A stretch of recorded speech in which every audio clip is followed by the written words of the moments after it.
Hello class, चलिए आज हम लोग सेल्मा लेगरलॉफ की लिखी हुई कहानी द रैट ट्रैप के बारे में जानते हैं। रैट ट्रैप यानी चूहेदानी। ये कहानी एक गरीब चूहेदानी बेचने वाले की है जो बिल्कुल अकेला है। चूहेदानियाँ बेचकर वह इतना कमा नहीं पाता कि वो अपना पेट भर सके, इसलिए वो कभी कभी भीख मांगता है और कभी कभी छोटी मोटी चोरियाँ भी कर लेता है। दुनिया की उसके प्रति कठोर और निष्ठुर प्रवृत्ति के कारण वो बहुत ही दुखी रहता है। उसे लगता है कि पूरी दुनिया ही एक बहुत बड़ी चूहेदानी है और लोग पैसे और सुख सुविधाओं के लालच में इसमें फंस जाते हैं, ठीक एक चूहे की तरह जो चूहेदानी में चारे के लालच में फंस जाता है। एक ठंडी रात को जब उसे घर दिखाई देता है तो वो वहाँ जाकर मालिक से एक रात वहाँ ठहरने की इजाज़त मांगता है। ये घर एक बूढ़े क्राफ्टर का है जो कभी रैम्जो आयरन वर्क में काम करता था। उस फेरी वाले का वो अपने घर पर स्वागत करता है, उसे खाना और तंबाकू देता है और उसके साथ रात में ताश भी खेलता है।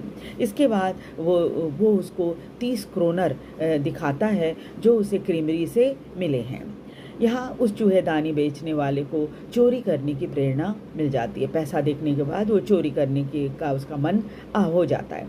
अगले दिन जब क्रॉफ्टर ताला लगाकर चला जाता है तो चूहेदानी वाला उसके घर का शीशा तोड़कर पैसे चुरा लेता है, लेकिन उसे इसका डर है कि कहीं पुलिस पूछताछ न करे, इसलिए वो जंगल के रास्ते जाता है परंतु भटक जाता है। अब उसे अपनी गलती का पछतावा होता है कि किसी तरह से वो जो रैम्जो आयरन मिल है वहाँ पहुँच जाता है, जहाँ उसका मालिक उसे पुराना परिचित समझ लेता है। गलतफहमी हो जाती है मालिक को और वो परिचित समझ लेता है और क्रिसमस सेलिब्रेट करने के लिए उसे अपने घर बुला लेता है। लेकिन वो जाना तो चाहता नहीं है, लेकिन जब एडला विलियमसन जो कि मालिक की बड़ी बेटी है वो उसको रिक्वेस्ट करती है तो उसके घर चला जाता है। एडला उसके साथ बड़ा दया का व्यवहार रखती है, लेकिन उसका पिता जब सुबह उसे पहचान लेता है, जब वो पूरा शेविंग करके नहा धोकर तैयार होता है तो उसकी पहचान छिपी नहीं रहती, पता चल जाता है तो वो उसे घर से जाने के लिए कह देता है, परंतु एडला उसे रोक लेती है। फेरी वाले के अंदर एडला को अच्छाई का भाव दिखता है और वो तो खैर उसके ऊपर दया रखती भी थी। एडला की उदारता और दयालुता से फेरी वाले का मन बदल जाता है और उसे पहली बार एहसास होता है कि दुनिया में बुरे लोग ही नहीं, अच्छे लोग भी हैं।